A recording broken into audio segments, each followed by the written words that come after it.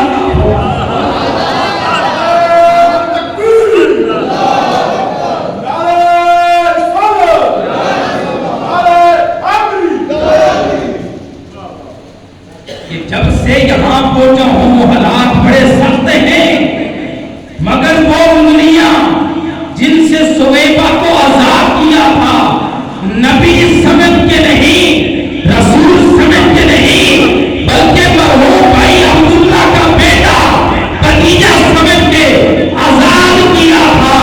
آج عالم برزخ میں ہوں، جب مشکل آتی ہے ان انگلیوں کو چوس لیتا ہوں، اللہ تعالیٰ مجھے اس سے سکون عطا فرماتا ہے، بولیے سکون عطا فرماتا ہے۔ اگر اسلام کا دشمن ہو کر، تاجدار کائنات کا دشمن ہو کر، پاک اسلام کا دشمن ہو کے وہ بھتیجا سمجھ کے خوشی کا اظہار کرے، ہم مدینے والے کو اپنا نبی سمجھ کے، رسول اعظم سمجھ کے، تاجدار کائنات سمجھ کے اگر ہم جنگیاں لے جائیں، محفلیں کی رات سے جائیں، آقا کے گن دہائیں، اگر ہم خوشیاں منائیں، وہ خالق کتنا کرم فرمائے، کتنا کرم فرمائے گا۔ یہ تو ہماری سوچ و بچار سے، یہ تو ہماری فکر سے، یہ تو ہمارے تدبر سے بھی اونچی بات ہے، اس کا تو یہاں پہ میں کوئی